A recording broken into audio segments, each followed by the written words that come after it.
iya ya, berarti hari ini saya bermanfaat buat alam semesta. Iya.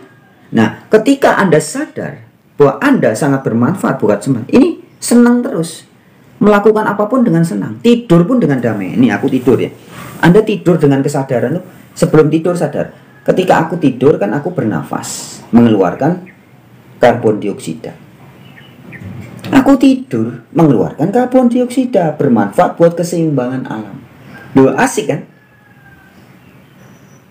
Bangun bermanfaat, tidur bermanfaat, kencing bermanfaat, beol bermanfaat. Apapun yang aku lakukan selalu bermanfaat. Loh, itulah namanya sebaik-baiknya manusia adalah yang sadar bahwa dirinya bermanfaat buat segala makhluk.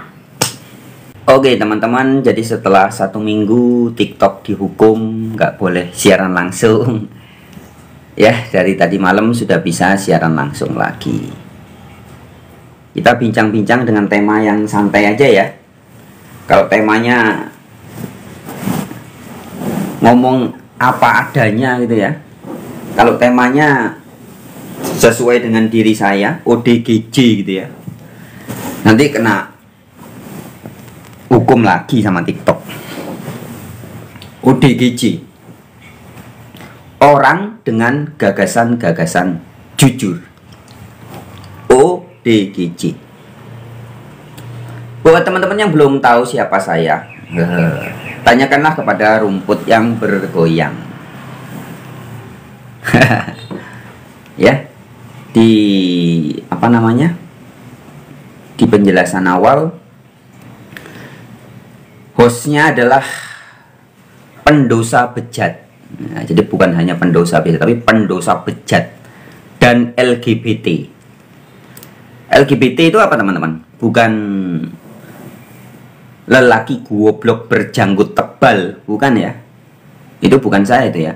Lelaki goblok berjanggut tebal, LGBT, bukan ya. Saya ini laki-laki ganteng banget, tatoan. Nah, ya itu jadi LGBT.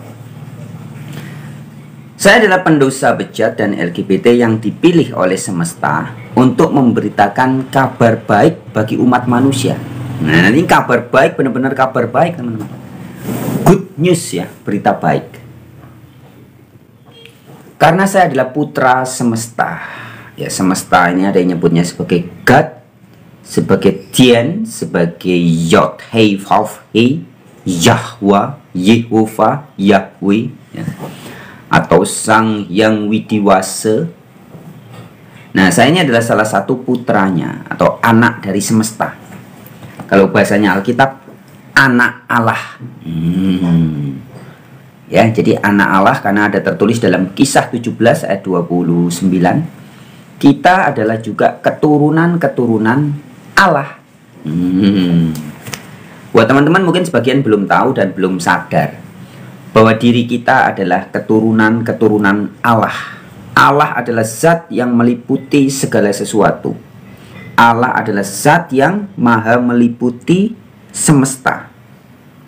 Dan kita ini saripatinya alam semesta. Saripatinya alam semesta, ya. Jadi di dalam diri Anda, di dalam diri saya ada sari-sari matahari, sari-sari tanah, sari-sari udara, dan sari-sari air. Dan kita tidak hidup sendiri ya teman-teman ya. Di dalam tubuh kita ini konon menurut yang pernah meneliti ya, bukan ada miliaran, tapi ada triliunan. Triliunan mikroorganisme. Triliunan bakteri positif dan bakteri negatif.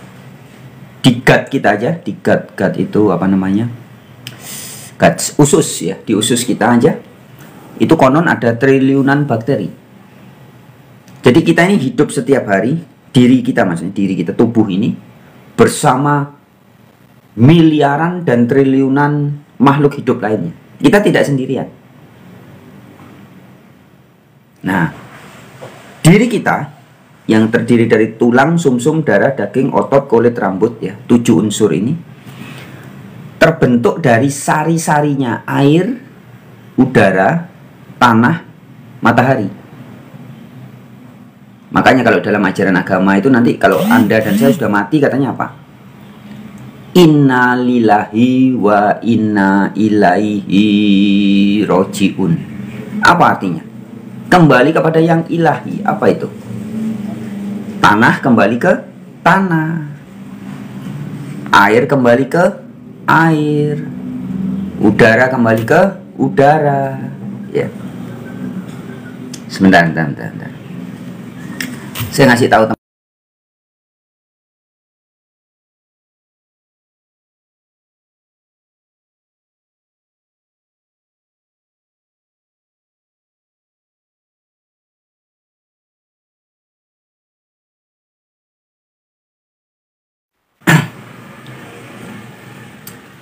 Ya. Jadi tubuh Anda, tubuh saya, Allah, gue, ente, anta, antum, ana, ani, ya. Kita semua adalah saripatinya alam semesta. Saripatinya alam semesta. Ini fakta. Maka setelah kita nggak jadi manusia, kemana? Sebagian orang berhayal mau masuk surga, begitu katanya ya. Padahal di kitab suci tidak dikatakan setelah kita tidak jadi manusia lagi akan masuk ke surga atau kalau dihukum ke neraka, tidak ya. Tapi dalam kitab suci dikatakan inna lillahi wa inna ilaihi rojiun ya. Dari energi kita kembali kepada energi, dari alam kita kembali kepada alam. Ini fakta dan bisa dibuktikan ya. Informasi yang diberikan oleh kitab suci kan begitu. Innalillahi wa inna ilaihi rojiun. Katanya itu ilmu katanya. Nah, tetapi apakah perkataan-perkataan itu bisa benar atau tidak? Itu harus dibuktikan. Gampang buktikannya. Tiap hari kan ada orang mati, atau Anda punya peliharaan mati ya. Binatang mati, manusia mati, tinggal dilihat begitu mati, oh ini mati jadi mayat, loh nggak bernafas, oh iya ya, udara kembali ke udara, loh kok dingin, oh iya, unsur hawa, unsur api, matahari kembali ke matahari. Coba didiemin, terjadi proses yang kita sebut sebagai pembusukan, itu sebenarnya penguraian kembali, tanah kembali ke tanah, air kembali ke air ya. Unsur-unsur yang tadinya berada di tubuh kita ini kan semua dari tanah, air ya, kembali ke unsurnya. Fakta kan? Nyata kan? Nyata. Nah, jadi bukan hanya sebatas katanya, ceritanya, tapi bisa dibuktikan. Siapapun bisa gampang membuktikan. Tiap hari kan selalu ada orang mati, tongkrongi aja. Oh mati, pegang. Oh dingin, oh iya ya. Unsur panas, unsur hawa, unsur apinya kembali ke matahari. Iya. Benar kan? Benar. Kenyataan. Loh, orang mati nggak nafas. Berarti udara kembali ke udara. Loh, benar ya? Iya. Anak TK, anak SD bisa membuktikan. Anda tidak harus sekolah tinggi-tinggi, sekolah teologi dulu, mondok di pesantren lama sekian tahun, baca kitab kuning, kitab merah, kitab biru, kitab hijau, kitab hitam, menghafal seperti burung beo ya. Burung beo itu kan pintar menghafal tapi nggak ngerti maknanya ya. Nggak perlu ya. Kenyataan kebenaran itu terang benderang, jelas ceto welo-welo. Itu sifat kebenaran yang asli. Kalau ada kebenaran tapi rumit, ruwet, nggak jelas, ya itu jelas kebenaran abal-abal ya. Oke, terima kasih buat teman-teman yang sudah bergabung. Juga ada yang memberi komentar mungkin. Dengan segala hormat saya tidak bisa bacakan komentarnya satu persatu ya. Oke, pada live kali ini seperti biasa teman-teman, Kita akan bincang-bincang tentang hal spiritual, tapi mungkin agak berbeda. Saya harus memilih narasi kata-kata yang tidak terlalu ODGJ. ODGJ itu orang dengan gagasan jujur. Nanti kalau saya bicara bloko suto, belak-belakan, tanpa tedeng aling-aling, nanti kena hukuman lagi sama TikTok. Dihukum lagi 7 hari, nggak boleh live. Gitu aja. Lama-lama diblokir sama TikTok. TikToknya hilang. Ya, seperti akun TikTok, 2 akun TikTok saya yang terdahulu. Ya, sering dihukum. Video-videonya juga sering di take down. Mungkin lebih dari 20 kali ya videonya di take down. Akhirnya hilang itu akun. Twing. Ya. Karena memang TikTok ini agak lebay. Ya. Sebentar.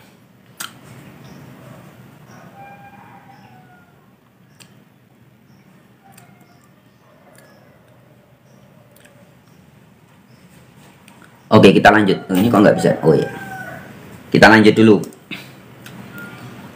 Jadi kita ini adalah saripatinya alam semesta. Buktinya mana ya? Buktinya Anda tiap hari makannya kan dari alam, minum dari alam, makan dari alam, dari tumbuhan, buah-buahan. Oh, tapi saya makan sapi ya, sama. Anda makan daging sapi, kan rumput yang dimakan berarti. Sapi itu tulangnya dari rumput, apalagi dagingnya dari rumput, jeroannya sapi juga dari rumput. Semuanya itu, sapi itu dari bayi ngek sampai jadi mbahnya sapi ya, yang dimakan rumput terus, yang diminum air, yang dihirup oksigen ya.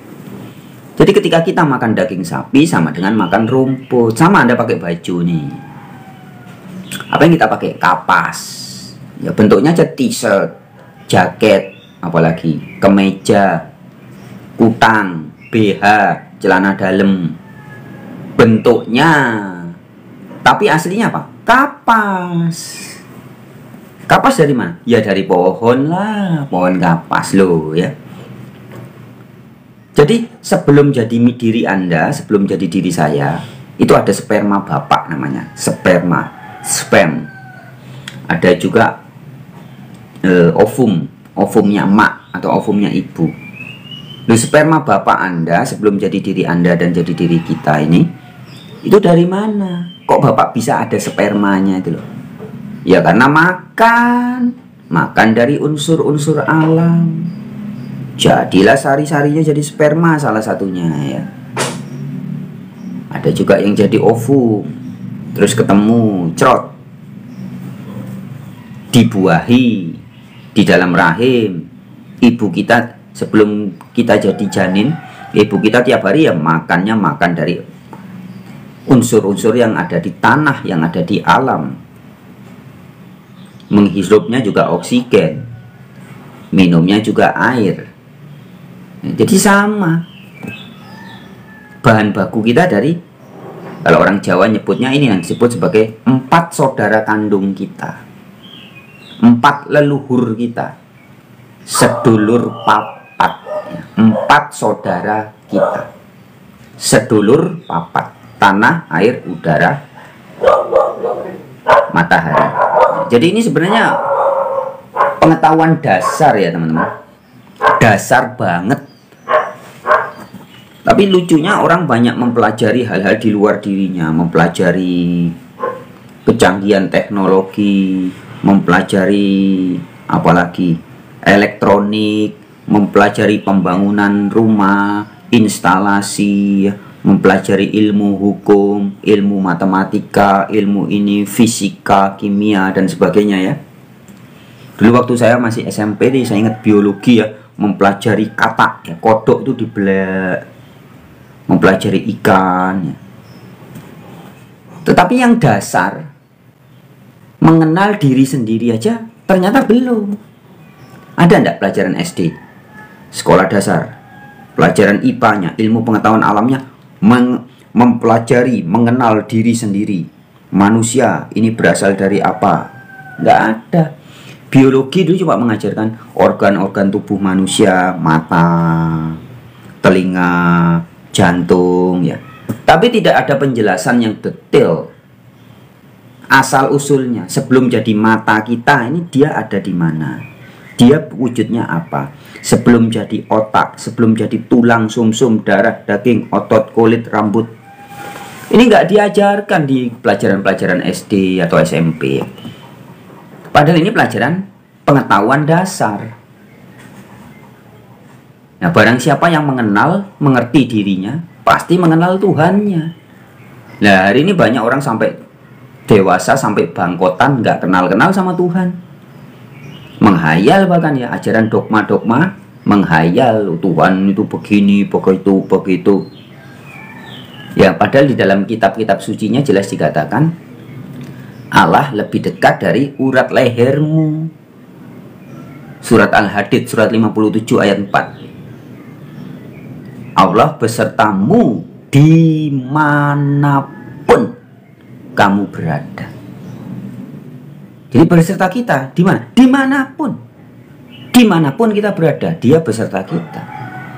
Inilah Allah atau God atau Theos atau Elohim, atau kalau mau mengartikan Tuhan juga boleh. Tuhan yang asli ya ini, yang bersama kita, di dalam diri kita, beserta kita.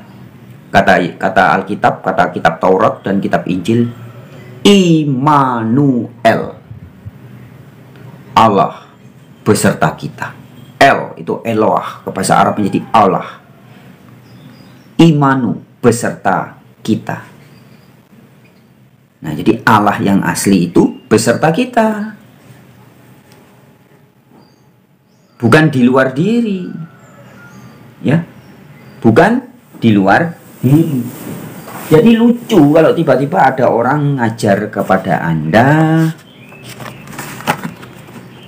memberitakan tentang, katanya mereka bilang mengenal Allah, mempromosikan tentang Allah, tetapi Allahnya di luar diri. Di mana? Dicari di kitab suci, dicari di bangunan-bangunan bikinan manusia, ya, dicari di luar sana. Perintahnya juga dari luar. Ya, jadi Allahnya di luar, perintahnya juga menjadi perintah agama. Wah, nanti kalau kita bahas agama nanti kena hukum lagi ya di TikTok. Teman-teman bisa simak di channel YouTube saya ya, Warta Kabar Baik. Kemarin saya juga bikin video live. Kalau di YouTube saya bisa ngomong lebih bebas. Lebih bebas, dan komentar-komentarnya ketika live ya, itu banyak komentar yang kejang-kejang juga, ngamuk-ngamuk. Tapi tidak apa-apa, YouTube lebih aman. Ya. Kalau live muncul komentar-komentar yang kejang-kejang itu. Dan setelah live selesai kan ada siaran ulangnya juga, teman-teman bisa simak ya di channel YouTube Warta Kabar Baik. Itu juga masih muncul lagi komentar-komentar, tapi bukan komentar yang ketika live ya. Komentar-komentar orang yang baru, tapi bagus, komentarnya bagus-bagus teman-teman ya. Jadi memang audiens di TikTok sama di YouTube ini kadang beda. Tidak setiap orang yang nonton saya live di TikTok kemudian nonton di YouTube, atau sebaliknya. Ada orang yang suka nonton YouTube tapi nggak suka nonton TikTok. Ya, maka saya informasikan pada saat ini, teman-teman kalau mau mendapat penyampaian-penyampaian dari saya yang lebih bloko suto, blak-blakan, apa adanya, tanpa tedeng aling-aling ya. Saya nggak bisa sebagai seorang ODGJ ya, ODGJ, orang dengan gagasan-gagasan jujur, saya tidak terlalu bisa menyampaikan secara bloko suto di TikTok ini, nggak bisa ya. Nah, jadi teman-teman bisa mampir di channel YouTube aja, di situ lebih aman. Kalau di TikTok dikit-dikit kena hukum, dikit-dikit kena hukum, ya kena hukum kok dikit-dikit, dikit-dikit kok kena hukum, ya. Kena hukum maksudnya di apa ya? Dihukum nggak bisa live selama 7 hari begitu ya. Ya begitulah TikTok. Nah, jadi saya akan bahas yang lebih apa ya? Yang menurut hikmat saya lebih aman.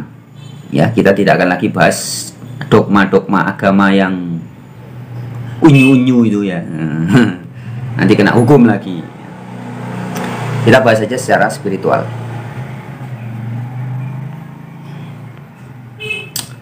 Oke, terima kasih. Saya mau bacain nama-nama yang sudah sempat bergabung ya. Ada beberapa orang ini bergabung. Sedang nonton. Budi Setiawan, Alfanaya, Oli Mulia, Maya Cinta. Oh, ada Mbak Maya ternyata. Tak kirain lagi tidur, Mbak.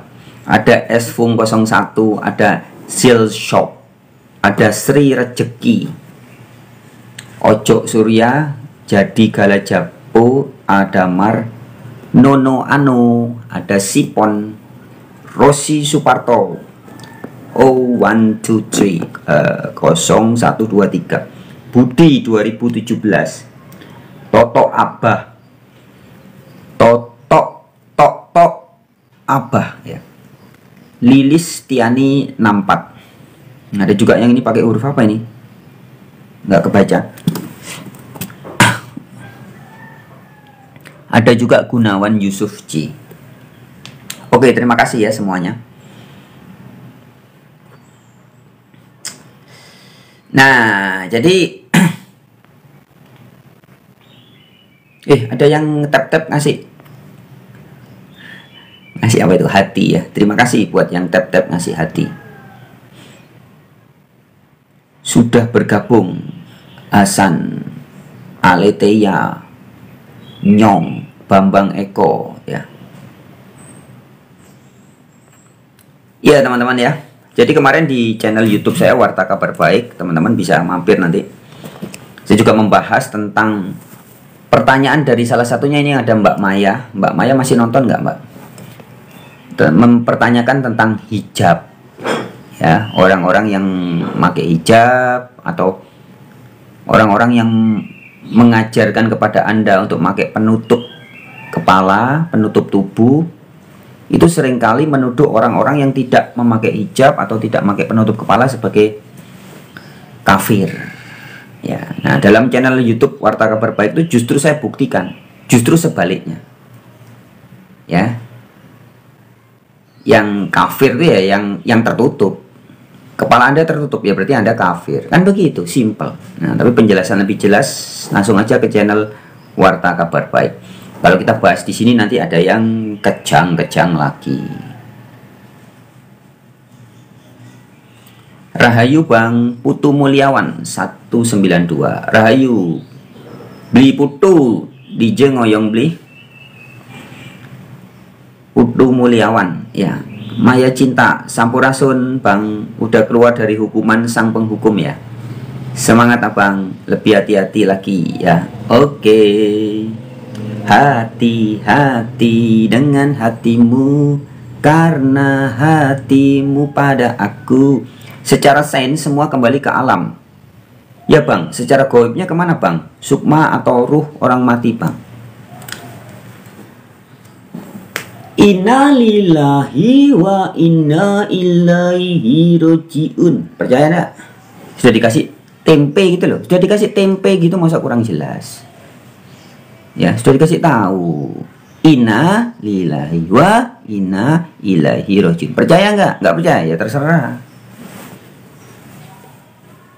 Ya, masih nanya kemana? Loh, sudah dikasih tahu. Ya ke sini.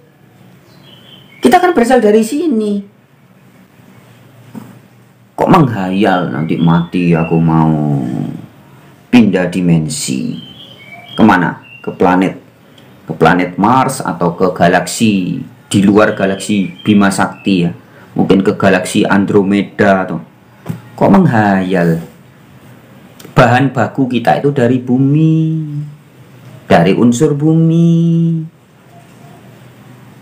Jangan menghayal setelah mati mau pindah keluar dari bumi. Sebelum jadi manusia, sperma kita, bukan sperma kita, sperma bapak kita yang bakal jadi kita, ovum ibu kita, itu dari mana asalnya? Ayo, dari mana? Dari 4 unsur alam. Kan jelas toh. Kok saya kayak ngajari anak TK ya? Kan jelas. Terus setelah jadi manusia, Anda tiap hari yang dimakan apa ya? Ini kan tubuh kita terdiri dari 7 unsur. tulang, sumsum, darah, daging, otot, kulit, rambut. Nah, supaya rambut tetap jadi rambut, tiap hari perlu dikasih nutrisi. Anda makan apa? Kan makan dari alam, makan dari unsur tanah, hasil fotosintesa matahari, minum air, menghirup oksigen. Ya itu kan bahannya. Jadilah rambut, jadi kulit, jadi pigmen-pigmen, jadi tulang, jadi kalsium. Dapat kalsium dari mana? Ya dari unsur tanah. Jadi tulang, jadi gigi. Nah terus nanti setelah nggak jadi manusia, ya kembali ke alam. Innalillahi wa dari ilah, dari alam semesta ini, dari energi ini kembali ke energi. Mosok sejelas ini masih bertanya-tanya gitu loh. Kenapa bertanya-tanya? Karena pikirannya sudah punya hayalan. Sebelum jadi manusia, dulu katanya adalah titisan makhluk lain, kemudian bereinkarnasi. Nanti setelah tidak jadi manusia, mau pindah alam ke surga, ke neraka. Itulah namanya ajaran-ajaran dogma, hasil asumsi, halusinasi, khayalan. Reinkarnasi itu yang ilmiah saja, yang nyata. Tadi pagi saya makan lele, tahu lele, ikan lele. Ya berarti saya sedang mengubah ikan lele menjadi manusia. Bagaimana caranya ya? Ikan lele ditangkap, ditutup matanya, lele tak matiin dulu ya, cek mati, terus dikasih bumbu, digoreng, dimakan. Loh ya, dagingnya ikan lele masuk ke dalam guts, ke dalam usus, dicerna, oleh darah dikirim energi. Jadi sari-sarinya ikan lele yang dimakan tadi ada yang jadi tulang, jadi daging, jadi darah. Loh, jadi menghidupkan kemanusiaan ini. Lele berubah menjadi manusia. Kan begitu reinkarnasi. Anda yang suka makan kambing, berarti kambing menjelma. Atau kambing memanusia. Kambing menjadi manusia. Anda yang suka makan belut, belut menjadi manusia. Diri kita juga gitu, nanti sudah nggak jadi manusia, mayatnya dibuang ke laut, dimakan plankton atau dimakan ikan-ikan. Iya, berarti diri Anda, bagian dari tubuh kita ada yang menjadi plankton, jadi ikan-ikan di laut. Ikannya nanti ditangkap orang, dimakan lagi sama orang, kan muter-muter gitu aja. Oh enggak dibuang ke laut, dikremasi, dibakar terus abunya ditaruh di taman tumbuh bunga. Berarti bagian dari diri kita menjelma, bukan menjelma ya, menjelma itu memanusia, berubah menjadi bunga-bunga, tumbuhan. Atau Anda dikubur, diurai oleh cacing-cacing, diurai oleh bakteri-bakteri di tanah, kemudian menjadi tumbuhan-tumbuhan. Tumbuhannya dimakan burung, burungnya mati lagi. Oh gitu aja kan, muter-muter. Jadi bicara itu yang jelas, yang terang benderang gitu loh. Kebenaran itu kan terlalu terang, terlalu nyata.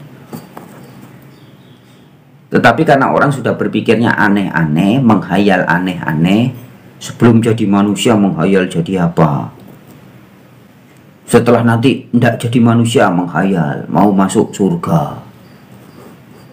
Apalagi ada pesta wik-wik katanya, pesta wik-wik dengan 72 apa itu namanya, bidadari ya. Ajaran koyo ngono kok akeh sing percaya. Drun kadrun. Secara sains semua kembali ke alam. Jangan hanya secara sains, harus fakta ya. Secara ilmiah. Katanya kan begitu. Anda buktikan gitu loh. Buktiin. Mbak pernah punya sesuatu mati, ada semut aja, semut mati, Anda perhatiin. 1 hari, 2 hari kemana? Lu kembali ke alam. Kan jelas. Nah, jadi spiritualitas itu bicara kebenaran fakta, teman-teman. Kasunyatan. Bukan ilmu kulaan jari, bukan katanya. Beda dengan dogma agama. Anda diajak menghayal, berhalusinasi, bisa dibuktikan. Nanti pembuktiannya tunggu saja kalau sudah mati. Loh, ya kan? Kurang ajar enggak? Anda dijanji-janjikan, tapi janjinya bisa dibuktikan kalau sudah mati. Loh, maka ketika janjinya jambu ya, janji buzuk ya, janji palsu, nggak bisa dituntut. Oh, sudah mati. Ayo menuntutnya, gimana cara menuntutnya? Ayo kita taruhan, siapa yang masuk surga, kamu apa aku? Kita tunggu nanti setelah mati. Loh, apa gak koplak ya? Padahal surga neraka yang dimaksud dalam kitab suci itu keadaan saat ini sekarang. Surga itu kondisi kesadaran Anda. Neraka itu juga kondisi psikologis kita. Ya bukan tempat geografis. Lebih itu. Mosok zaman tahun 2024, zaman melek melek internet, melek informasi seperti ini, masih aja percaya dengan ajaran-ajaran dongeng-dongeng ya. Mau ketemu Allah nanti setelah mati, itu dongeng dari mana gitu itu. Coba saya tanya, agama apa ya yang kitab-kitab sucinya mengajarkan begitu? Nggak ada. Jadi ajaran guru agama itu beda dengan kitab sucinya, teman-teman. Di kitab sucinya kan jelas. Yesus, kalau Anda pengikut Yesus setiap hari berbicara kepada Allah, ketemu Allah Bapa setiap waktu. Nabi Muhammad bahkan katakan setiap waktu dia berkomunikasi dengan Allah. Setiap hari minta ampun atas dosa dan kesalahannya minimal 70 kali. Berarti sehari itu 70 kali Nabi Muhammad mengakui dosa dan minta pengampunan kepada Allah. Itu tertulis di hadis. Nah, Allahnya di mana? Ya lebih dekat dari urat leher, bersama kita dimanapun kita berada. Ajaran Hindu juga gitu. Jiwa raga kita ini adalah percikan dari Brahman. Pura, yang benar ya, pusatnya rasa pura tubuh kita ini. Nah kok tiba-tiba sekarang ada orang yang ngaku guru agama, berani-berani lagi ngaku ulama, orang berilmu agama. Ulama itu sebenarnya orang berilmu ya, jadi harusnya kalau majelis ulama gitu ya, harusnya isinya orang berilmu, ahli matematika ada di sana, ahli fisika, ahli kimia di sana. Ulama itu kan bahasa Arab, artinya orang yang berilmu. Nah ini malah ngaku-ngaku dikasih nama majelis ulama. Bukan Indonesia loh ya, saya enggak bahas tentang majelis ulama Indonesia. Nanti ada yang ngamuk, ya, yang ada yang baper, enggak. Saya bilang majelis ulama negeri antah berantah. Konoha. Ya. Nggak majelis ulama. Loh, kok isinya tukang hayal gitu apa? Orang berilmu. Berilmu apa? Ilmu halusinasi, ilmu menghayal. Loh. Opo ngono kok ngaku-ngaku ulama, kadrun. Tukang hayal, tukang ngapusi masyarakat kok ngakunya orang berilmu. Coba kalau ada yang berani, salah satu dari mereka itu suruh debat terbuka sama saya, Frans Donald. Nggak usah jauh-jauh, bahas tentang Allah aja dulu. Saya buktikan, saya demonstrasikan Allah yang nyata bersama saya, lebih dekat dari urat leher saya, meliputi segala sesuatu, animis, dinamis. Beda sama konsep Allahnya orang-orang yang ngaku ulama. Beda banget ya.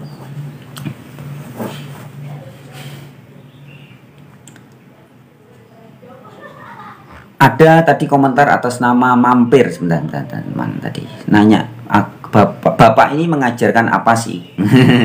Bertanya-tanya ya.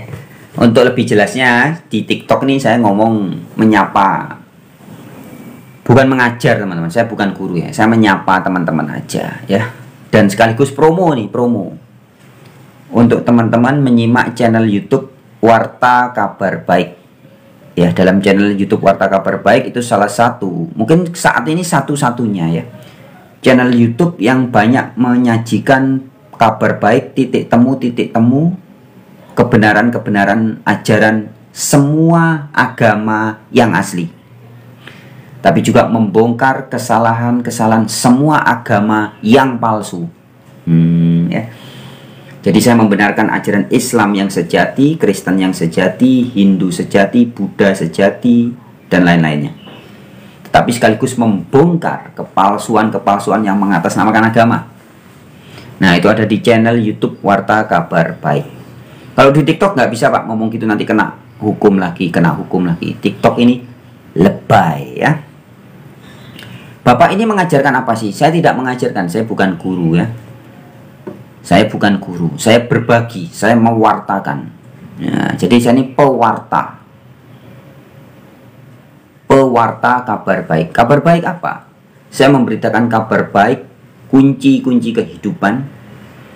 Sekali Anda memiliki kunci ini, segala masalah Anda akan tuntas, tas. Asik. Ya.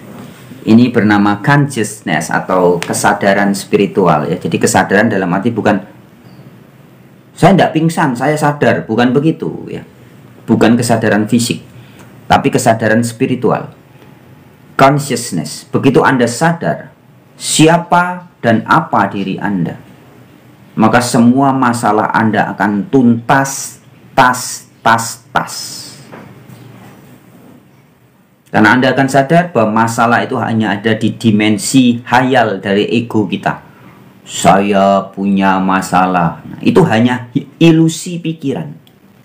Anda yang hari ini masih berpikir Anda memiliki masalah, Anda sungguh-sungguh punya masalah, Anda sedang digarap atau Anda sedang tersesat oleh halusinasi pikiran Anda sendiri. Kok bisa Anda punya masalah? Ayo coba, siapa yang punya masalah nih? Siapa yang hari ini merasa punya masalah? Coba angkat tangan nih. Vino, narasinya keren. Wah, kok bisa keren Vino? Nah, karena Anda sedang vibrasi pikiran Anda sedang pada vibrasi keren, rasa keren. Lawung saya cuman bacok gini aja kok dibilang narasinya keren. Matur nuwun sangat Mas Donald. Tuhan memberkati.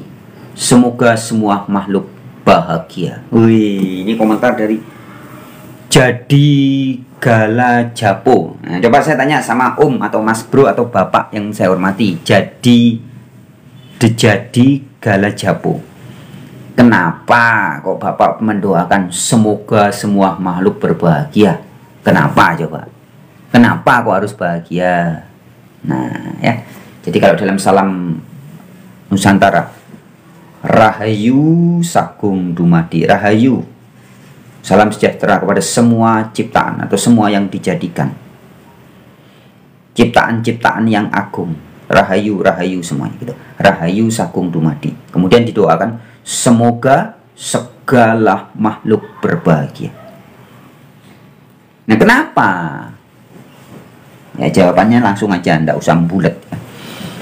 Jadi segala sesuatu ini yang menjadi makhluk yang kelihatan maupun yang nggak kelihatan, yang skala maupun yang niskala, atau yang kelihatan, yang wujudnya nampak seperti Anda, seperti saya ini kan wujudnya nampak, maupun yang nggak kelihatan, atau yang fisik maupun yang metafisik. Semoga semuanya berbahagia. Kenapa? Kenapa yuk? Jawabannya adalah karena sumber segala sesuatu adalah Sang Maha Bahagia, Maha Baik, Maha Cinta, Maha Bahagia, Maha Ada. Nah, jadi maha baik ini maha ada. Jangan lupa teman-teman. Jadi sekarang ada. Sekarang saat ini ada. Nah, masalahnya Anda merasakan enggak kebaikannya yang begitu nyata saat ini, sekarang terus, sekarang. Bukan barusan tapi sekarang. Maha cinta. Anda merasakan enggak? Merasa dicintai enggak? Kalau belum merasa, coba pegang sininya. Ada detak jantung enggak? Ada. Ayo. Siapa yang ngasih detak jantung? Pernah bayar enggak Anda? Sebelum jadi manusia, aku membuat detak jantung supaya jantung bisa berdetak, memompah darah, memberi daya supaya tangan bisa berfungsi, kaki berfungsi, mata berfungsi, otak berfungsi, jeroan-jeroan berfungsi. Enggak kan? Kita dikasih gratis. Sadar enggak? Terasa enggak? Kebaikannya yang setiap hari tercurah. Terasa enggak? Sekarang, enggak, bukan nanti atau besok atau lusa atau kemarin, enggak. Saat ini sekarang. Mata Anda yang dua itu bisa ngelihat bayangan saya. Telinga yang dua itu bisa mendengar bacotan saya. Terasa enggak? Anda diliputi Sang Maha Baik, Sang Maha Cinta. Ada kan? Sungguhan ada kan? Iya. Ada kan? Iya. Buktinya itu. Anda bisa ngelihat saya, telinga bisa mendengar. Nyata kan? Ada sungguhan kan? Bukan katanya-katanya. Maha ada. Ingat sekali lagi ya. Kembali ke tadi. Kenapa harus didoakan semoga segala makhluk berbahagia? Karena Sang Maha Ada ini adalah juga Maha Bahagia. Dan kita semua adalah bersumber dari Sang Maha Ada yang Maha Bahagia. Jadi sumbernya bahagia. Loh kok tiba-tiba ada kita, percikan-percikannya ada yang enggak bahagia, ada yang gegana, gelisah, galau, merana. Loh, kan rugi. Bener nggak Mbak Maya? Rugi nggak? Rugi dong.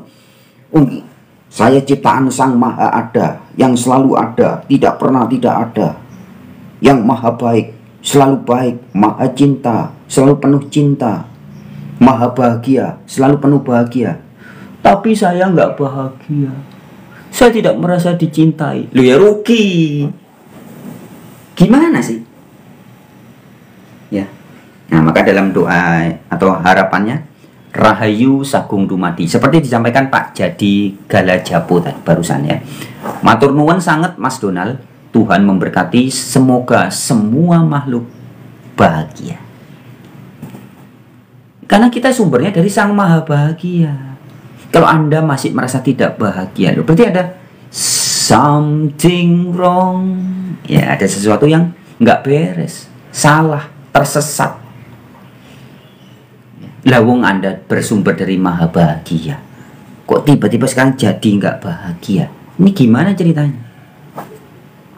Ya, Maya Cinta masih setia nonton sampai gak kedip. Wah, kering nanti matanya, lepas nih, geleduk. Jangan Mbak, kedip. Perlu dipejamkan. Pejamkan matamu Mbak. Pejamkan, buka lagi. Pejamkan, buka lagi ya. Jangan nonton sampai nggak kedip. Enggak. Besanda. Ada komentar lagi. Apa ini? Vino, Donald, Bang, mohon dijabarkan. Apanya yang dijabarkan, Vino? Coba. Tadi Vino nanya apa ya? Vino, mana tadi Vino?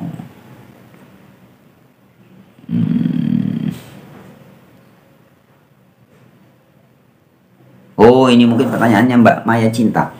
Itu bagi yang mengenal Tuhannya. Oh, Bang, kalau gak kenal katanya nyangkut di pohon sukmanya. Gitu katanya Bang.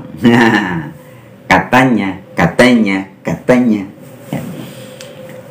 Jadi, selain tubuh kita, fisik kita, tubuh kita yang menjadi fisik ini ya. Ini penjabarannya memang harus agak panjang. Tubuh kita ini kan manungso, manunggaling rasa, manunggalnya rasa, segala macam rasa. Ya, ada rasa bahan sifatnya fisik, sifatnya fisik ya. Unsur-unsur kita yang fisik ini berasal dari 4 unsur alam tadi, yang kemudian menjadi 7 unsur: tulang, sumsum, darah, daging, otot, kulit, rambut. Nah, tapi kemudian ada juga, kalau dibicarakan sebutnya sedulur papat. Nah, sedulur papat itu yang 4 bahan semesta ini. Ada kelima pancer. Nah, ini ruh energi yang mengikat semuanya ini. Nah, ketika ini menyatu, kemudian menjadi manungso, manunggaling rasa, itu ada banyak rasa. Nah, muncullah rasa, jadi antara roh dengan fisik. Ini menciptakan rasa baru, bukan rasa baru lah, menciptakan sesuatu apa ya, yang antara roh dengan fisik. Ini yang disebutnya sukma, nyawa, jiwa. Ya, sukma, nyawa, jiwa. Ini sukma bukan nyawa, nyawa bukan jiwa. Begitu. Penjelasannya bagaimana? Sebenarnya unsurnya sama, semuanya dari ruh atau zat Allah. Tetapi setelah berubah, lungguhnya, kalau orang Jawa bilang lungguh dadi bedo. Lungguh itu apa kalau bahasa Indonesia ya? Kalau bahasa Jawa itu lungguh, bukan duduk ya. Ya, saya coba jelaskan pakai bahasa Jawa aja biar gampang. Lungguhnya beda. Lungguhnya beda maksudnya bagaimana? Ini saya punya sarung. Ini sarung. Nah, ini kain sarung. Kain sarung. Ya. Ini ilustrasi teman-teman. Kain sarung berasal dari apa? Atau baju aja. Anda pakai baju kan? Ini baju, lebih gampang. Baju, t-shirt, kita sebutnya t-shirt. Ini berasal dari apa? Dari kain. Kalau tadi pakai sarung kan sudah dari kain ya. Baju, t-shirt dari kain. Celana dalam Anda dari kain. BH Anda dari kain. Mungkin ada jaket, kaos kaki, topi juga dari kain. Terus kain dari apa? Dari benang. Benang dari apa? Dari kapas. Kapas dari pohon kapas. Dan seterusnya. Nah, ibaratnya sukma, roh menjadi sukma, menjadi nyawa, menjadi jiwa. Itu ibaratnya kapas menjadi benang, benang menjadi kain, kain menjadi baju. Ada yang jadi topi, mungkin jadi ikat pinggang kalau dari kainnya, jadi celana dalam, jadi BH, jadi jaket, jadi sweater, jadi sarung, jadi spray, jadi sarung bantal, sarung guling, jadi handuk dan sebagainya. Bahan-bahan awalnya kan sama, kapas. Tapi setelah jadi baju, kita tidak bisa bilang, ini saya pakai kapas. Lungguhnya sudah beda. Paham? Anda ketika menjahit baju yang robek pakai benang ya, Anda nggak bisa bilang, saya memasukkan benang ke dalam jarum. Itu betul, tapi tidak bisa kita bilang, saya memasukkan kapas ke dalam jarum, atau saya memasukkan kain ke dalam jarum. Nggak bisa. Meskipun kain ini bahannya dari benang juga. Paham ya? Contoh lain, perbedaan lungguh.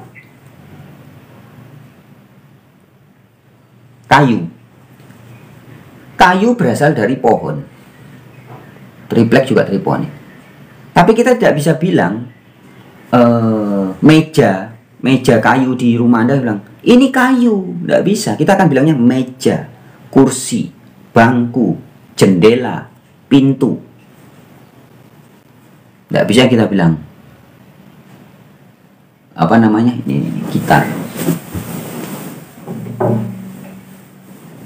Ini kan dari kayu nih. Tapi saya nggak bisa bilang ini pohon. Ya, lungguhnya beda, bahannya sama, dari pohon memang. Tapi setelah dibentuk menjadi meja, kursi, gagang sapu, apalagi pintu, jendela, gitar, gagang gitar, kita tidak bisa bilang saya sedang memegang pohon. Nggak bisa. Lungguhnya beda. Itu yang maksud lungguh. Nah, kembali ke sukma nyawa jiwa. Jadi roh ketika nempel dengan raga, maka dia ada yang namanya sukma.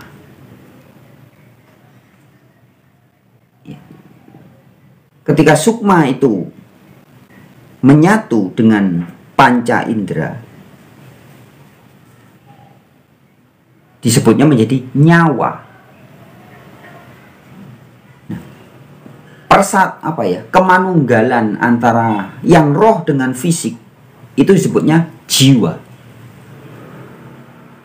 Nah, maka ada cacah jiwa ya.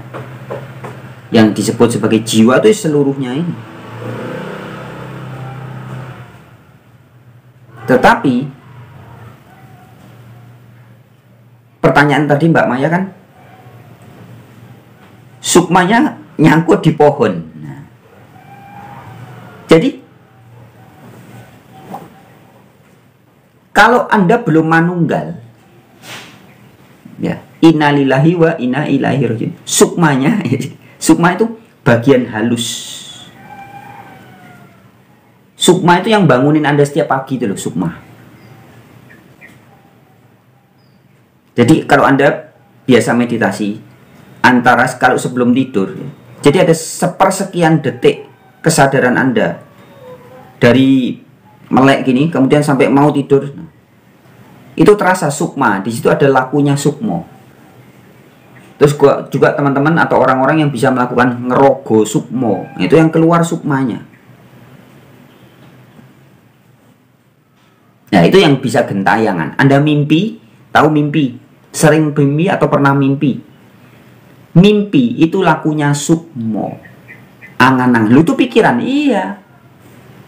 Jadi yang bisa berpikir ini kan otak, wadahnya, materinya otak, ketempelan roh.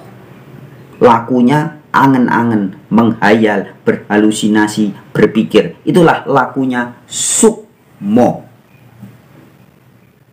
Nah, sukmo ini bisa lepas, gentayangan. Nah, maka kalau dibilang ada orang matinya nggak sempurna, tiba-tiba ketabrak, sukmanya itu kalau tidak kembali, ya dia itu yang nyangkut di pohon-pohon ya. Kalau Anda tiap hari mikirnya uang, melekat dengan uang, segala sesuatu Anda lakukan dengan uang, nanti kalau mati, sukma Anda akan gentayangannya seputar uang. Nah, biasanya melekatnya sukma itu kepada yang terakhir. Contoh, orang mati ditabrak pinggir jalan, darahnya muncrat, ya, itu yang disebut mati gentayangan, itu sukmanya, karena belum kembali. Bisa nempel di pohon, ya, karena pohon itu kan sejuk. Bisa nempel di rumah-rumah kosong. Nah, itu yang kemudian kalau dalam penampakan yang sering dilakukan oleh Mbak siapa? Sarah Wijayanto atau yang uka-uka begitu ya. Itu yang kemudian menjadi setan, disebut kuntilana ya. Setan-setan, hantu-hantu gentayangan, ya itulah energi-energi dari sukma-sukma yang belum sempurna, nggak balik ya. Sampai di sini bisa dipahami Mbak Maya ya. Jadi harusnya kembali. Jadi karena kemelekatan. Jadi kemelekatan itu begini, apa yang setiap hari Anda pikirkan, itulah kemelekatan Anda. Kalau Anda tiap hari mikirnya nyari uang atau suami, istri, pacar, mobil, olahraga, apapun kemelekatan Anda, itu yang akan dimelekati oleh sukma nanti. Gentayangannya di situ. Maka menjadi energi, entitas-entitas yang gentayangan. Itu yang disebut sukma tidak sempurna. Jadi hantu, kalau orang Indonesia bilang, jadi hantu gentayangan. Yaitu sukmanya. Bukan fisiknya, tidak ada fisiknya. Anda tidak bisa setelah mati mau pesta wik-wik sama 72 bidadari. Tidak bisa, alatnya sudah tidak ada. Tapi kalau Anda imajinasinya di situ, nanti sukma Anda bisa mencari wadah. Akhirnya memasuki Pak Ustadz di pesantren. Pak Ustadz kemasukan sukma yang nggak selesai itu. Sukma yang sudah menghayal. Aku setelah mati mau wi sama 72 bidadari. Ternyata mati. Penisnya sudah tidak ada. Lu nggak bisa pesta. Ternyata bohong. Bingung itu sukma, bingung. Gerambiah masuk ke Pak Ustadz yang di pesantren. Akhirnya mencabuli santriwatinya. Karena mencari wadah ini, sukma ini mencari wadah fisik. Nah, kalau Anda yang melekat kepada, atau orang yang melekat, bukan Anda ya, orang yang melekat kepada uang, sudah tua, sudah bau tanah, sudah mau mati, masih pikirannya duit terus. Anda mati, tanah kembali ke tanah, udara kembali ke udara, air kembali ke air, fisiknya. Sukmanya gentayangan, nyari wadah baru. Akhirnya mempengaruhi orang, nempelnya ya ke orang-orang yang juga pikirannya uang terus, maka jadi hantu uang. Ya itulah kalau yang di Alkitab disebut roh mamon. Ada roh mamon, roh najis, roh kejahatan, roh pembunuh. Ini semua kan roh, entitas-entitas. Frekuensinya nyambung dengan frekuensi yang sama.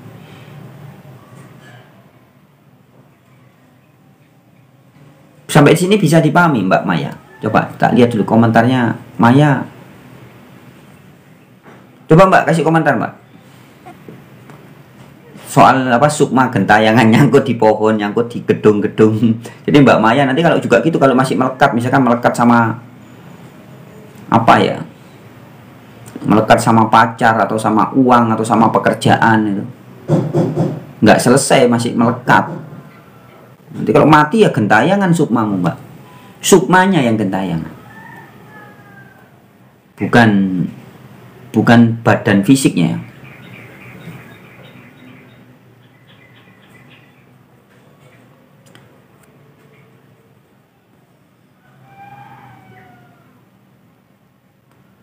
Jadi Galajapo.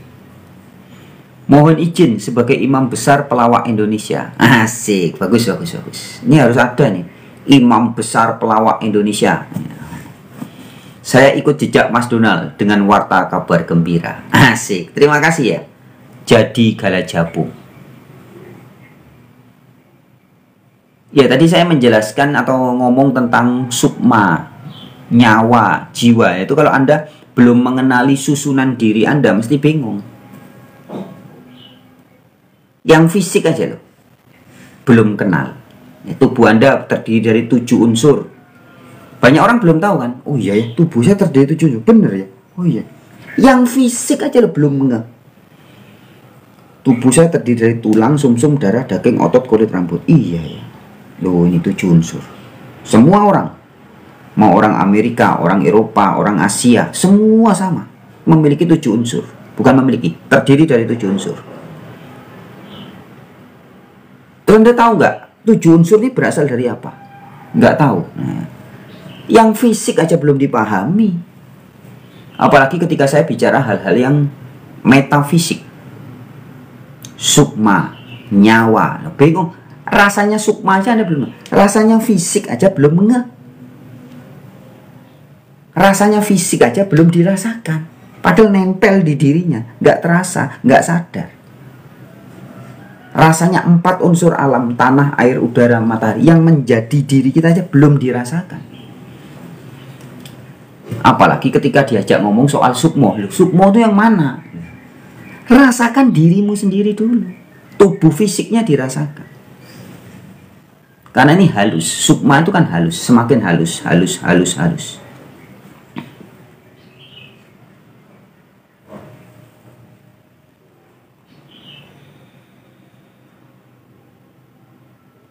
Ini ada silsop, ada komentar apa nih? Saudara saya murtad dari Islam, masuk kapitayan. Orang tuanya ditapuk-tapui, hartanya dirampasin. Apa maksudnya?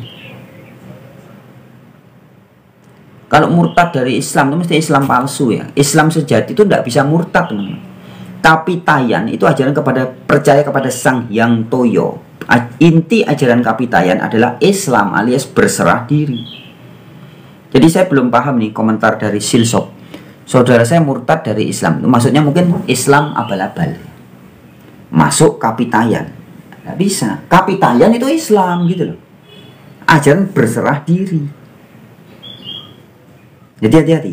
Kapitayan yang asli itu menyebut Sang Maha sebagai Sang Hyang Toyo. Ya, kalau di bahasa Arab sebutnya ilah. Bahasa Ibrani Sang Maha ada Yahwa, Yahweh. Aku ada yang aku ada. Bahasa Jawanya Hono. Ya, jadi ada. Nah, jadi kalau komentarnya Silsop nih mungkin masih nggak jelas nih maksudnya bagaimana. Saudara saya murtad dari Islam, masuk Kapitayan, orang tuanya ditapuk-tapui. Nah, itu namanya masuk ajaran sesat, bukan masuk Kapitayan. Karena ajaran Kapitayan itu ya Islam juga, berserah diri. Hartanya dirampasin. Nah, mungkin Anda hanya mendapat informasi, hati-hati ya teman-teman. Kita itu kalau mendapat informasi itu harus jangan asal percaya, juga jangan asal nggak percaya. Sering dibilang, ada orang masuk Islam, kemudian jadi jahat. Nah, itu bukan masuk Islam. Ada orang berserah diri, kemudian jadi jahat. Kan tidak nyambung. Tapi kalau ada orang masuk Islam abal-abal, kemudian jadi teroris, nah gitu mungkin. Bisa dipahami. Jadi memahami makna kata itu kadang belum paham, tapi diartikan yang nggak nyambung nantinya.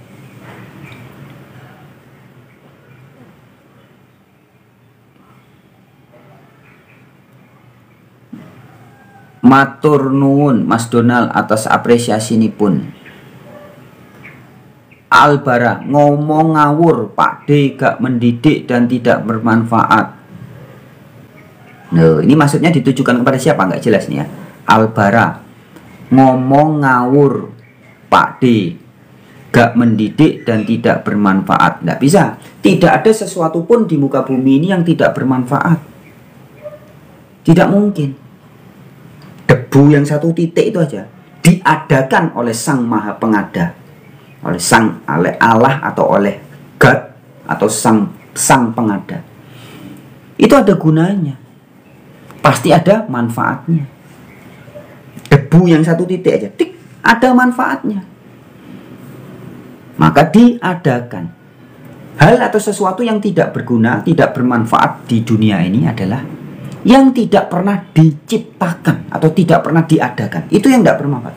Artinya segala yang diadakan itu pasti bermanfaat. Oh iya, tiba-tiba saya ingat ya.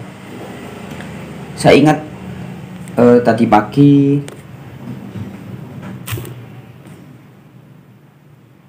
bentar.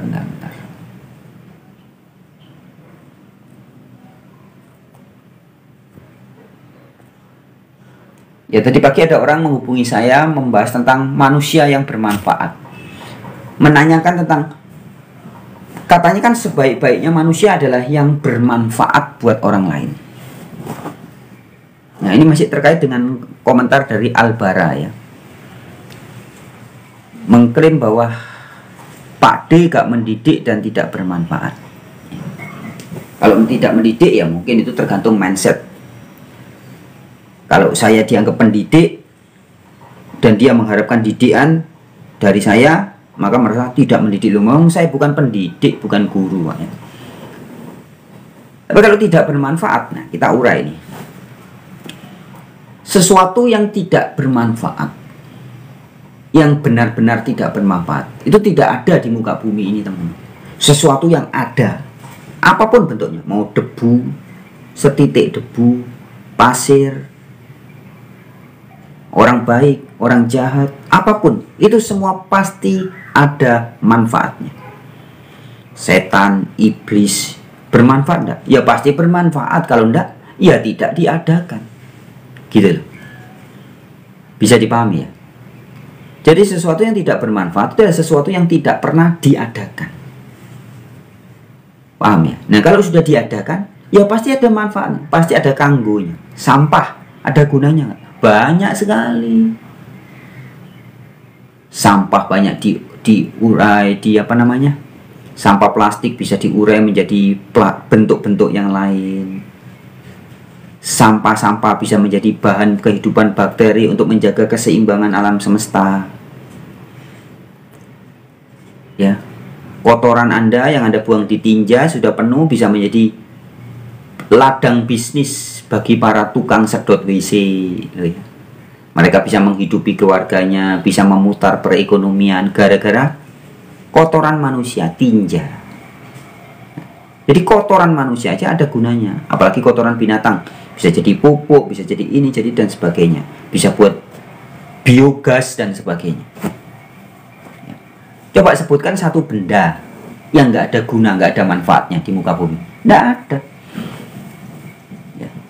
Jadi kalau Anda berkata tidak bermanfaat, ya itu mungkin tidak bermanfaat bagi Anda. Debu ini nggak bermanfaat buat saya. Iya buat saya. Mungkin bagi Anda, bagi dokter, ada seorang anak matanya kena debu, dikucek-kucek jadi merah, dibawa ke dokter. Pertama dia beli obat tetes mata. Tuh, beli obat tetes mata berarti menguntungkan pabrik tetes mata. Nggak sembuh-sembuh, 2 hari 3 hari nggak sembuh, dibawa ke dokter. Dokter mata bayar berapa? Ratusan ribu. Uang ratusan ribu sama dokter mata dipakai buat beli bensin, beli beras, lu muter lagi. Semua saling bermanfaat. Gara-gara setitik debu yang nyangkut di mata seorang anak menjadi berkah bagi distributor tetes mata, pabrik tetes mata, dari dokter mata. Dokter matanya uangnya hasil bayar tuh dipakai buat beli bensin, buat beli beras, loh. Menguntungkan banyak pihak. Gara-gara debu, secuil debu, setitik debu menclok di mata seorang anak. Bisa dipahami? Nah, makanya itu kembali ke tadi pagi saya cerita. Tadi pagi ada orang membahas tentang katanya sebaik-baiknya manusia adalah orang yang bermanfaat bagi orang lain. Itu penjelasannya bagaimana? Jadi gini teman-teman. Dulu saya juga berpikir bahwa menjadi orang bermanfaat itu berarti saya harus berjuang. Setiap hari melakukan sesuatu yang menurut saya bermanfaat. Akhirnya nggak selesai-selesai. Sudah membantu orang miskin tetap banyak. Sudah nolong orang, masih banyak yang perlu ditolong. Terus nggak selesai-selesai. Dulu ya. Sampai suatu saat saya sadar, dalam kondisi bertahanut seperti Nabi Muhammad ya. Nabi Muhammad itu kan kesukaannya kan bertahanut, bermeditasi, bertapa. Dalam kondisi meditasi itu saya diberitahu oleh guru sejati, oleh Allah yang lebih dekat dari urat leher saya, memberitahu saya. Jadi ternyata maksudnya ayat yang mengatakan sebaik-baiknya manusia adalah yang bermanfaat bagi orang lain, itu bicara kesadaran. Jadi sebaik-baiknya manusia adalah yang selalu sadar bahwa Anda sangat bermanfaat buat yang lain. Bukan hanya kepada manusia, kepada makhluk lain. Anda itu bermanfaat, siapapun Anda sadar tidak sadar, Anda sedang menjadi manfaat buat makhluk lain. Contoh, Anda diam aja, duduk diam ya Pak. Tidak betul-betul diam kan? Anda bernafas kan? Loh. Ketika Anda menghembuskan nafas, narik nafas, apa yang ditarik? Oksigen. Ketika menghembuskan nafas, apa yang Anda keluarkan? Karbon dioksida. Karbon dioksida bermanfaat enggak? Bermanfaat banget. Buat siapa? Buat banyak makhluk. Loh kok bisa? Nah, kita urai pelan-pelan. Anda ketika menghembuskan karbon dioksida dihirup oleh tumbuhan. Gara-gara menghirup karbon dioksida, apa yang terjadi? Tumbuhan bisa kembali mengeluarkan oksigen, Oksigennya bisa bermanfaat buat orang lain, buat banyak makhluk, ya kan? Yang pertama. Yang kedua, gara-gara menghirup karbon dioksida yang Anda keluarkan, tumbuhan bisa bekerja sama dengan matahari, dengan angin, dengan air, bisa berfotosintesa, bisa berbuah kalau pohon buah. Kalau padi bisa menjadi beras, beras jadi nasi, dimakan banyak orang. Perhatikan. Hanya dengan menghembuskan nafas, kita sedang menjadi manfaat bagi semesta. Sadar enggak? Jadi nggak usah aneh-aneh teman-teman. Nggak usah berpikir saya harus melakukan sesuatu yang amazing, yang hebat, bermanfaat buat orang lain. Tidak. Jadi menjadi bermanfaat itu kesadaran. Ketika Anda sadar. Contoh lagi, saya kasih contoh. Jangankan bernafas. Teman-teman yang merokok. Ya, saya sendiri tidak merokok ya. Teman-teman yang merokok, saya sering tanya begini, Mas Bro, waktu ngisap rokok, rokok itu bermanfaat buat siapa? Ya buat aku, enak rasanya. Kemarin seminggu yang lalu saya tanya pada teman saya cewek, Mbak Debbie itu namanya, Mbak Debbie. Dia kan rokokan terus. Apa sih manfaatnya rokok? Saya bilang. Dia bilang, ya enak buat aku, enak. Cuman segitu. Ya iyalah. Nah, kemudian saya bilang, iya, kamu menghisap rokok, kamu mendapat manfaat, enak rasanya. Sekarang coba dikembangkan. Sebenarnya, tahu enggak? Ketika kamu sedang menghisap satu batang rokok, kamu membantu penghidupan dari, kamu tadi nyumet rokok pakai apa? Pakai korek. Ya. Pabrik koreknya, distributor koreknya diuntungkan enggak? Diuntungkan. Korek pakai gas. Produsen gasnya diuntungkan. Ya. Anda ngidupin rokok pakai korek, itu sudah menguntungkan banyak pihak, sudah bermanfaat bagi banyak pihak. Kemudian Anda menghisap rokok. Rokok itu terbuat dari apa? Ada kertasnya. Berarti ada hubungan dengan pabrik kertas. Tenaga-tenaga yang melinting menggulung rokok, tenaga kerja. Ada juga tembakaunya, ada cengkeh, ada bumbu-bumbu, rempah-rempah dan lain-lain. Berarti Anda membantu pedagang tembakau atau apa namanya, pengrajin tembakau, petani cengkeh dan sebagainya. Sadar nggak? Hanya dengan menghisap sebatang rokok, kamu tuh sedang menjadi manfaat buat banyak pihak. Baru dia bilang, iya. Jadi yang dapat manfaat bukan kamu aja. Kamu dapat rasanya nikmat ya. Rokok kan katanya menikmati rasa. Tapi kalau kamu menyadari, kamu menikmati sekaligus menjadi berkah, menjadi manfaat bagi banyak orang. Lebih enak nggak? Lebih marem nggak? Anda menikmati rokok, merasa bahwa ini bermanfaat buat saya saja. Atau Anda ketika merokok, Anda merasakan ini bermanfaat buat saya, juga buat pedagang rokok, distributor rokok, pedagang kertas, petani tembakau, petani cengkeh, pabrik gas korek api dan sebagainya. Bisa dipahami, teman. Terus dia bilang, tapi kalau sakit gimana? Loh, kalau sakit ya menguntungkan rumah sakit. Anda ngerokok, sakit paru-paru, menguntungkan dokter paru-paru. Dokter paru-paru kan juga uangnya tidak dimakan sendiri, dibagi buat anaknya, istrinya, buat orang lain, buat beli nasi, beli beras, beli bensin loh. Anda sakit aja loh, jadi manfaat buat dokter, buat orang lain, buat perawat. Coba tidak ada orang sakit. Ya, penyakit paling banyak kan sakit paru-paru. Paru-paru jadi, apalagi kanker paru-paru karena merokok, kalau betul ya. Anda sakit gara-gara merokok pun jadi manfaat buat orang lain. Buat Anda mungkin bencana. Aduh, aku sakit gara-gara kakean rokokan. Tapi buat orang lain jadi manfaat. Nah, jadi intinya teman-teman, ternyata yang dimaksud dalam kitab suci, sebaik-baiknya manusia adalah yang bermanfaat buat orang lain. Itu bicara kesadaran. Bukan Anda saya mau berbuat manfaat, nolong ini, nolong itu, nolong. Dulu sudah saya lakukan teman-teman, tidak selesai-selesai. Sama seperti Habibie. Habibie waktu mau meninggal, sudah tua kan bilang, saya sudah menolong banyak orang, memberi beasiswa kepada banyak anak, menolong orang miskin, tapi nggak habis-habis. Saya semakin susah. Saya pengen bermanfaat kepada banyak orang, tapi kok merasa nggak selesai-selesai. Loh, ya kan? Karena nggak sadar. Kepingin bermanfaat menurut egonya. Nggak bakal puas teman-teman.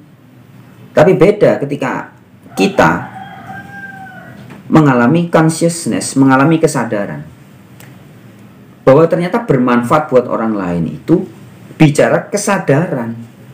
Anda sadar hari ini, saat ini Anda sedang bermanfaat buat banyak makhluk. Contoh sederhana tadi itu Anda nafas kan, setiap saat kan nafas. Nafas itulah Allah yang lebih dekat dari urat leher, itu wujudnya nafas. Tapi medianya, materinya Anda menghirup oksigen kan, menghembuskan karbon dioksida. Karbon dioksida yang Anda keluarkan itu bermanfaat enggak? Sangat bermanfaat bagi keseimbangan semesta. Ya, apalagi Anda yang hobi beli baju, bermanfaat ya, bermanfaat hobimu. Duit muntek nggak apa-apa, tapi kamu hobi beli baju loh. Akhirnya bermanfaat buat pedagang baju, pengrajin baju, ya. Anda yang hobi naik motor, apa bermanfaat? Ngabisin bensin. Ya, motor, hobi pemotor tuh kan sering yang motornya bukan motor listrik ya, motornya motor bahan bakar bensin. Bum bum bum, ngebut sana ngebut sini, mondar mandir, ngenteki bensin. Ya. Bentuknya Anda mengeluarkan uang buat beli bensin. Tapi tidak di situ saja sebenarnya. Anda menghidupi penjual bensin, ya, membuat perputaran ekonomi. Sadar enggak? Manfaat-manfaat yang nyata dalam kehidupan sehari-hari, sadar enggak? Ya, Anda pakai kuota internet sekarang, nonton bacotan saya di TikTok, Anda sedang menjadi manfaat, sadar enggak? Enggak mubazir. Jadi frekuensi internet ini kan, gelombang internet ini kan ada di mana-mana. Ketika Anda memanfaatkan itu, berarti Anda menjadi manfaat. Ya. Jadi siapapun kita, teman, sebenarnya kita itu sangat bermanfaat. Maka dihadirkan oleh semesta ke muka bumi ini. Untuk apa? Untuk menjadi manfaat.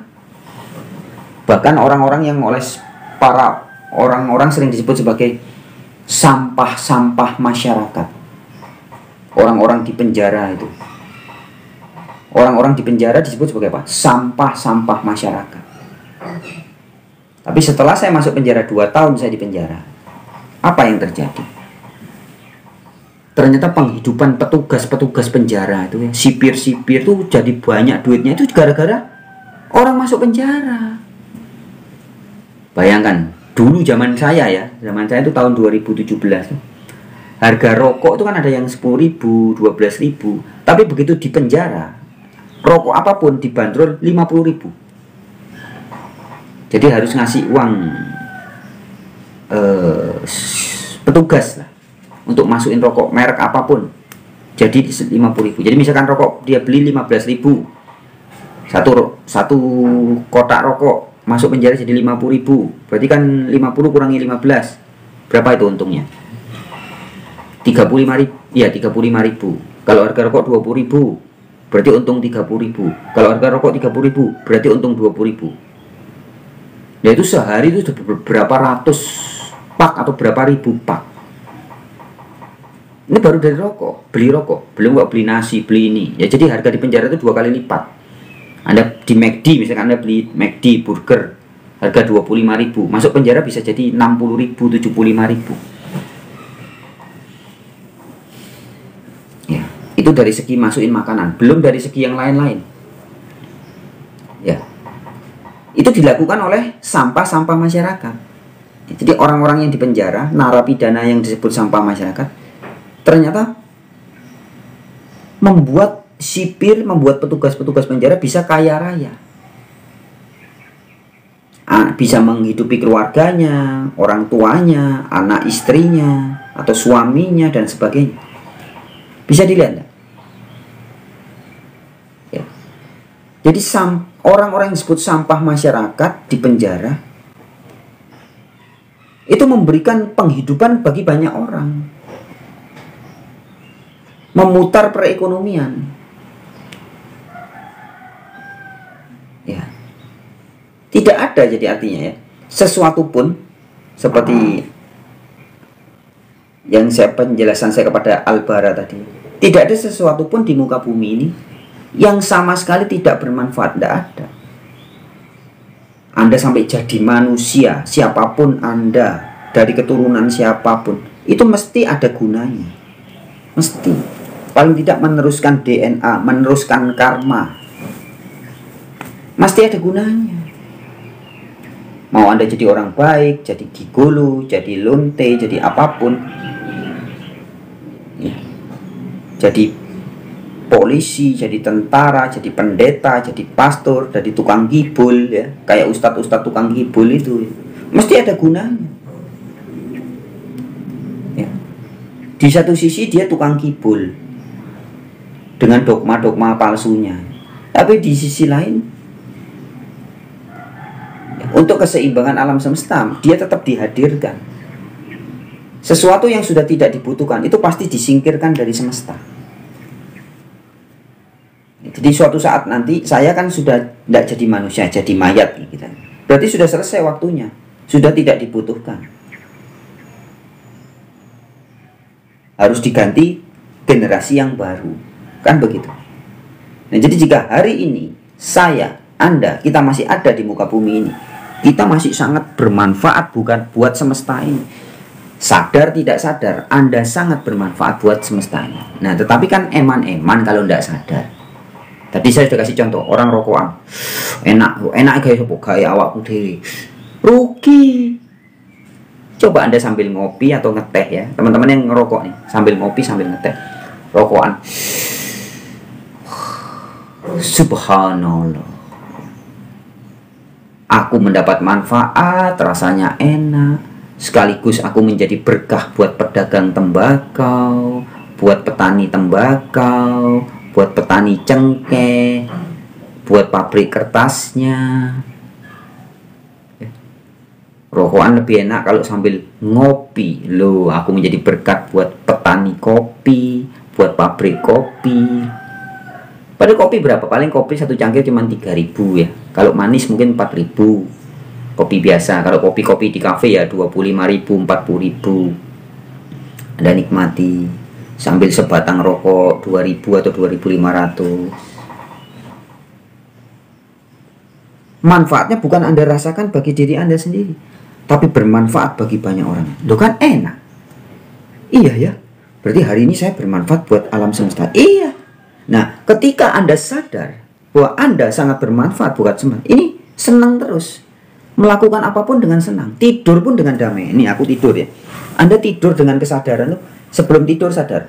Ketika aku tidur kan aku bernafas, mengeluarkan karbon dioksida. Aku tidur mengeluarkan karbon dioksida, bermanfaat buat keseimbangan alam. Loh, asik kan? Bangun bermanfaat, tidur bermanfaat, kencing bermanfaat, beol bermanfaat. Apapun yang aku lakukan selalu bermanfaat. Loh, itulah namanya sebaik-baiknya manusia adalah yang sadar bahwa dirinya bermanfaat buat segala makhluk. Begitu, ya.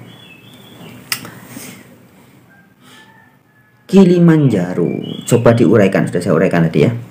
Rahayu, rahayu, rahayu. Semoga semua makhluk berbahagia. Hore, sepoke, speed love. Speed love, dengarin pinter Kang. Loh iya. Oh, saya lagi kesurupan sekarang. Saya ini lagi kesurupan sekarang ini. Maka jadi pinter. Kalau saya tidak kesurupan, tidak pinter teman. Kesurupan. Kesurupan apa? Kesurupan, Anda boleh menyebutnya Roh Kudus. Loh, Roh Kudus kan menyurupi kita. Kita semua ini kan kesurupan. Ada yang tiap hari mikirin duit, kesurupan roh mamon, roh uang. Dipikirin duit. Kita ini kalau nggak kesurupan ya nggak bisa hidup, nggak bisa gerak sana, gerak sini. Anda gerak, Anda yang lagi puasa, puasanya nahan. Ternyata puasa bukan ngepaske roso. Puasa itu kan kalau di Al-Quran kan saum, nggak ada kata puasa sebenarnya. Nah tapi puasa yang benar tuh upawasa. Poso kalau orang Jawa bilang, ngepaske roso. Sedangkan yang sekarang dilakukan sebagian banyak orang hari ini, bulan Ramadan ini apa? Ganti jam makan. Jam sarapan Anda ganti subuh sebelum matahari terbit. Jam makan siang diganti nanti maghrib setelah matahari terbenam. Ganti jam makan doang ya. Tapi ngaku-ngaku puasa. Ya udah enggak apa-apa ya. Enggak apa-apa wis, enggak apa-apa. Nah, buat Anda yang ngaku-ngaku puasa, ganti jam makan. Anda sadar nggak? Anda sedang ganti jam makan. Kenapa Anda ganti jam makan? Ya karena Anda kesurupan. Kesurupan apa? Kesurupan dogma, ajaran-ajaran manusia. Anda kesurupan. Kesurupan ajaran ustadku, katanya ulamaku, katanya agamaku. Loh, agama itu kan bikinan manusia. Beda kalau Anda sedang manunggal dengan Allah yang lebih dekat dari urat leher. Anda ketimpa rasa haus, itu artinya apa? Perintah dari Allah, Anda suruh minum. Seperti sekarang ini, saya ngomong gini langsung ketimpa. Tiba-tiba rasa haus banget. Siapa yang ngasih rasa ini? Dia yang lebih dekat dari urat leher. Memberi saya rasa haus. Artinya apa? Coba artikan. Rasa haus artinya apa? Tidak perlu Anda tanya kepada Pak Ustadz, Pak Ulama, Pak Pendeta, Pak Pastor, baca kitab kuning, kitab biru, kitab hijau, sekolah teologi, belajar bahasa Ibrani, bahasa Yunani, bahasa Arab. Nggak perlu. Semua orang, besar, kecil, tua, muda, laki, perempuan, teis, ateis, beragama, tidak beragama, ketika tertimpa rasa haus, artinya cuma satu. Kita disuruh minum. Nah, maka sekarang saya tak melakukan dulu. Allah yang lebih dekat dari urat leher saya berfirman langsung kepada saya dengan bahasa roh, bahasa rasa. Saya diberi rasa haus. Sekarang saya akan Islam. Saya akan berserah diri langsung saat ini sekarang. Saya buktikan. Saya taat ini, tunduk patuh kepada perintah Allah yang lebih dekat dari urat leher saya. Rasa haus artinya suruh minum. Nah, maka saya tak minum dulu ya, menjalankan perintah Allah yang lebih dekat dari urat leher saya.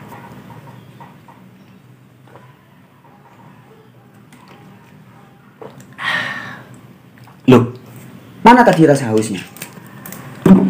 Tadi ada rasa haus di sini. Kok hilang sekarang? Nyata. Tadi rasa beneran ada, teman. Tiba-tiba hilang. Loh, kok bisa? Nah, perhatikan baik-baik. Allahnya asli. Surat Al-Hadid, surat 57 ayat 4. Allah besertamu, besertaku dimanapun aku berada. Allah lebih dekat dari urat leherku. Jadi dia di dalam diri saya. Firmannya juga langsung di dalam diri saya. Bukan di luar diri. Firmannya tadi betul-betul terasa. Logosnya Allah. Kalau Yesus bilang Bapa di dalam kamu, yaitu Allah Bapa yang di dalam saya, terasa. Berfirman kepada saya dengan bahasa roh.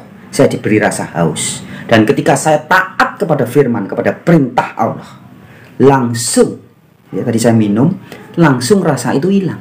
Nyata, sungguhan hilang. Saat ini, sekarang. Allahnya sekarang, perintahnya juga, efeknya juga terasa.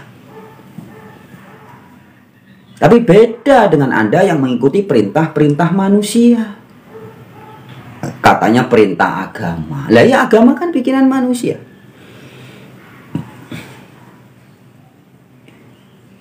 Anda ngikuti perintah Allah, Allah yang di luar diri Anda. Suruh Anda nahan rasa lapar. Loh, rasa lapar kok ditahan? Oh, rasa lapar tuh perintah dari Dia yang lebih dekat dari urat leher. Kamu harus makan. Kapan? Ya ketika diberi rasa lapar. Maksud dikasih rasa laparnya sekarang, makannya nanti atau kemarin? Ya nggak bisa. Saya ngantuk sekarang, tidurnya kapan? Kemarin. Ya nggak bisa toh. Apalagi nanti setelah mati, ya nggak bisa. Allah itu maha ada, maha hadir, selalu ada, tidak pernah tidak ada. Firman-Nya juga ada. Bahkan setiap waktu dia berfirman dengan kita. Allah yang asli ya, saya bicara Allah yang asli ya, yang lebih dekat dari urat leher. Nah, itulah sebenarnya ajaran upawasa, bahasa Jawanya poso yang benar. Jadi poso itu ngepaske rasa, poso. Dalam falsafah Jawa itu kata-kata selalu begitu. Manungso, manunggaling sing kuwasa atau manunggaling rasa. Karena sing kuwasa itu ketika berfirman kepada kita selalu dengan bahasa rasa. Maka disebutnya manusia disebut sebagai manungso, manunggaling rasa atau manunggaling sing kuwasa. Garwa sigarane nyawa. Iro isine rasa. Selalu ada gitu-gitu ya. Apalagi panjenengan papan jumenengan, panjenengan ingsun papan jumenengan isine susunan. Selalu gitu-gitu. Sajen sastra jendra gitu ya. Nah, begitupun dengan poso, itu adalah ngepaske rasa. Jadi berpuasa itu adalah latihan mengepaskan rasa. Anda diberi rasa lapar, langsung makan. Tapi harus pas, hati-hati. Jangan berlebihan. Nah, itu sebenarnya poso. Hakikat puasa itu di situ. Haus, langsung minum. Minumnya apa? Minum yang sehat. Sadar diri.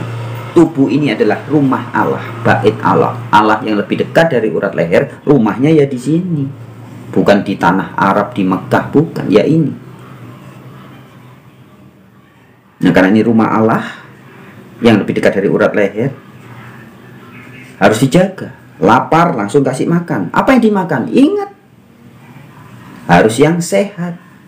Tidak boleh merusak bait Allah.